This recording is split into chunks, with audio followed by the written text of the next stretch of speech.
বাড়িতে ১ কাপ সুজি থাকলে এই রেসিপিটা একদিন হলেও ট্রাই করে দেখতে পারেন। একবার বানিয়ে ১ মাস সংরক্ষণ করে রাখতে পারবেন। আর যখনই মন চাইবে তখনই খেতে পারবেন। ছোট থেকে বড় যে কেউ খুবই পছন্দ করবে। অনেক বেশি মুচমুচে আর খাস্তা হয়, খেতে ভীষণ ভালো লাগে। রেসিপিটা বানানোও ঠিক ততটাই সহজ। আপনারা যে কেউ খুব সহজে বাড়িতে থাকা মাত্র কয়েকটি উপকরণ দিয়েই বানানো যায়। তো চলুন দারুণ স্বাদের রেসিপিটা বানানো শুরু করা যাক। প্রথমে নিতে হবে একটা মিক্সিং বোল। মিক্সিং বোলের মধ্যে দিয়ে দিচ্ছি মেজারিং কাপের ১ কাপ সুজি। এখানে ২০০ গ্রামের মতন সুজি দিয়ে দিলাম। আমি মেজারিং কাপ মেপে দিচ্ছি, আপনারা চাইলে বাটি বা গ্লাস মেপে রেসিপিটা রেডি করতে পারেন বা বানাতে পারেন। এবার ওই মেজারিং কাপের আমি হাফ কাপ দিয়ে দিলাম আটা, মানে ১০০ গ্রাম আটা দিয়ে দিলাম। যতটা আমি সুজি নিয়েছিলাম তার হাফ আটা নিয়েছি। এখন সুজি আর আটাটাকে খুব ভালো করে এইভাবে মিশিয়ে নিতে হবে, যাতে খুব ভালো করে মিশে যায়। এইভাবে প্রায় ২ মিনিটের মতন সুজি আর আটাগুলোকে খুব ভালো করে মেখে নিতে হবে। তাহলেই দেখবেন মিশ্রণটা একেবারে বালির মতন ঝুড়ো ঝুড়ো হয়ে যাচ্ছে। যত ভালো করে মেখে রেসিপিটা রেডি করা যাবে তত বেশি কিন্তু মুচমুচে আর খাস্তা হবে, খেতে তত বেশিই ভালো লাগবে। প্রায় ২ মিনিট আটা আর সুজিটাকে খুব ভালো করে একসঙ্গে মিশিয়ে নিয়েছিলাম। আপনারা দেখুন মিশ্রণটা কিন্তু একেবারেই ঝরঝরে হয়ে গেছে, কোনো রকমের দলা নেই। আর আটাই দিতে হবে, তাহলেই কিন্তু খেতে অনেক বেশি ভালো হবে বা অনেক বেশি মুচমুচে আর খাস্তা হবে। তবে আপনারা চাইলে ময়দা দিতে পারেন, তবে ময়দার জায়গায় আটা দেওয়াটাই বেশি ভালো হবে। এবার অল্প একটু এলাচ গুঁড়ো দিয়ে দিলাম। এতে স্বাদ ও গন্ধ দুটোই খুবই ভালো আসবে। আর অল্প একটু কালো জিরে নিয়েছি, কালো জিরেটাও দিয়ে দিলাম। এখন আমি এর মধ্যে দিয়ে দিচ্ছি ২ চামচের মতন ঘি। এখানে আমি দেশি ঘি সেইগুলোর থেকে ২ চামচ নিয়েছি। আপনারা যে কোনো ধরনের ঘি নিতে পারেন, কোনো অসুবিধা নেই। তবে একটু বেশি করে ঘিটা দিতে হবে, তাহলে খেতে অনেক বেশি ভালো লাগবে। আর যদি ঘি না থাকে তাহলে কিন্তু আপনারা অবশ্যই সাদা তেল দিতে পারেন। সাদা তেল একইভাবে বেশ কিছুটা দিয়ে দিতে হবে আর খুব ভালো করে একসঙ্গে মিশিয়ে নিতে হবে। এখানে আমি ২ চামচ ঘি নিয়েছি, আর ঘিটা যেহেতু শক্ত ঘি ছিল তাই ২ চামচ নিয়েছি। আর আপনাদের কাছে যদি সাদা তেল থাকে তাহলে কিন্তু বড় চামচের ৪ চামচের মতন দিতে হবে, মানে 4 টেবিল স্পুন দিতে হবে। আর সমস্ত কিছু একসঙ্গে ভালো করে মিশিয়ে নিতে হবে। আবারও ২ মিনিট মিশ্রণটাকে ভালো করে মিশিয়ে নিয়েছিলাম। সমস্ত শুকনো উপকরণগুলো ভালো করে মেশানো হয়ে গেছে। এবার আপনারা দেখুন কিছুটা মিশ্রণ হাতের মুঠোর মধ্যে নিয়েছিলাম, দলা পাকিয়ে গেছে। তারপরে বালির মতন ঝুড়ো ঝুড়ো হয়ে ভেঙে যাচ্ছে, তার মানে বুঝে নিতে হবে ভালো করে মেশানো হয়ে গেছে। এখন আমি ৫০ থেকে ৬০ গ্রামের মতন চিনি দিলাম। চিনির পরিমাণটা আপনারা চাইলে কম বা বেশি করতে পারেন। যদি মনে হয় একটু মিষ্টি বেশি করে দেবেন তাহলে অবশ্যই বেশি করে চিনিটা দিয়ে দেবেন, মানে মিষ্টিটা যদি বেশি খেতে চান। আর কম মিষ্টি খেতে চাইলে কম চিনি দেবেন। আপনারা চাইলে গুড় পাউডারও দিতে পারেন, কোনো অসুবিধা নেই। এবার একটা মিক্সির জারের মধ্যে ১ মুঠোর মতন চীনাবাদাম দিয়ে দিলাম, কাঁচা চীনাবাদাম। এগুলো কিন্তু ভাজা না, কাঁচা চীনাবাদামই নিয়েছি।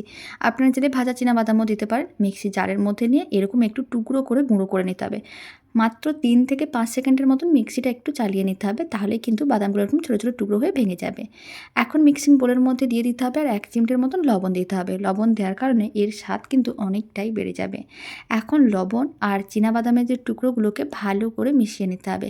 বাদামের টুকরোটা এইভাবে ভালো করে মিশিয়ে নিলে খেতে অনেক বেশি ভালো লাগবে। সমস্ত কিছুই খুব ভালো করে মেশানো হয়ে গেছে। এবার আমি নিয়েছি একটা মেজারিং কাপে বেশ কিছুটা পরিমাণ দুধ। এবার অল্প অল্প দুধ দিতে হবে আর একটা টাইট ডো রেডি করতে হবে। এখানে আমি রুম টেম্পারেচারের দুধই নিয়েছি, কোনো রকম ঠান্ডা বা গরম দুধ নিইনি। আর এভাবে অল্প অল্প করে দুধ দিতে হবে, একসঙ্গে অনেকটা দেওয়া যাবে না। আর সমস্ত কিছু ভালো করে মিশিয়ে একটা টাইট ডো রেডি করতে হবে। ডোটা টাইট করেই বানালে খেতে অনেক বেশি ভালো হবে আর অনেক বেশি মুচমুচে আর খাস্তা হবে। খুব ভালো করে মিশিয়ে নিয়েছিলাম। আপনারা দেখুন ডোটা ঠিক এরকমই টাইট করেই রেডি করতে হবে। এখন ১০ থেকে ১৫ মিনিট রেখে দিচ্ছি। প্রায় ১০ মিনিট এইভাবে রেখে দিয়েছিলাম। এখন আবারও ডোটাকে একটু ভালো করে মেখে নিতে হবে। ডোটা কিন্তু আগের থেকে আরও অনেক বেশি শক্ত হয়ে গেছে। কারণ যেহেতু এর মধ্যে সুজি আছে, আর সুজি কিন্তু যা জল ভাব থাকে সেগুলো শোক করে নেয়, তাই ডোটা শক্ত হয়ে গেছে। ডোটা ভেঙে দেখিয়ে দিলাম, আপনারা দেখুন ভেতরটা ঠিক এরকমই জালিদার হবে। তারপর এর থেকে মিডিয়াম সাইজের লেচি কেটে নিতে হবে। এরকমই মিডিয়াম সাইজের লেচিগুলো কাটছি, আপনার চাইলে লেচিগুলোকে ছোটো বা বড় করে বানাতে পারেন। সমস্ত ডোটার থেকে এরকমই বেশ কয়েকটা লেচি কেটে নিতে হবে।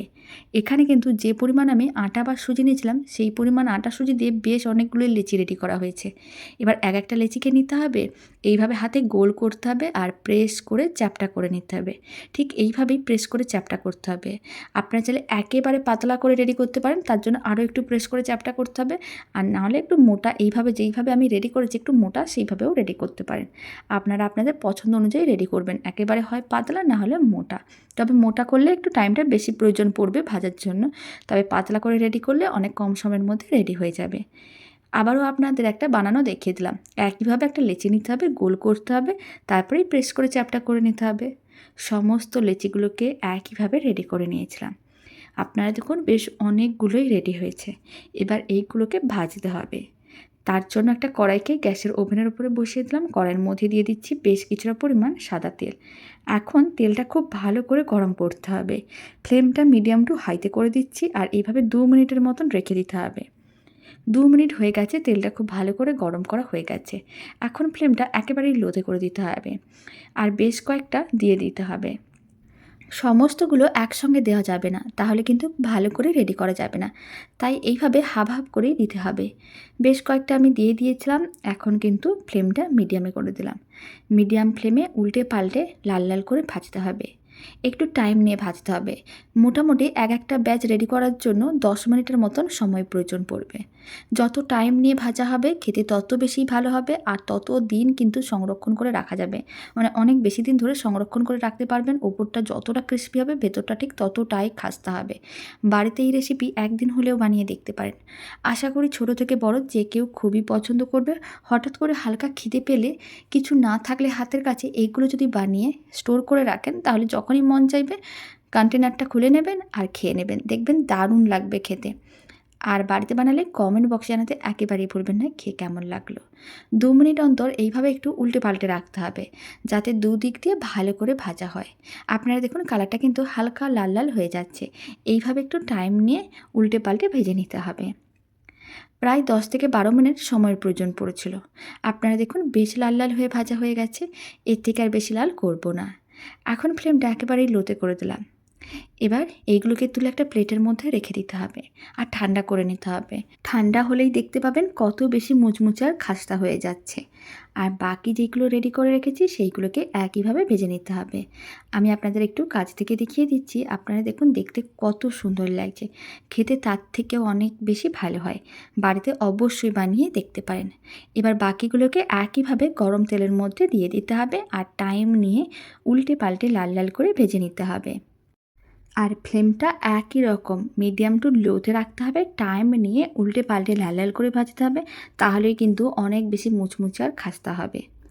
মোটামুটি 10-12 মিনিটের মতন সময়ের প্রয়োজন পড়েছিল। বাকিগুলোকে একইভাবে উল্টে পাল্টে বেশ লাল লাল করে ভেজে নিয়েছি।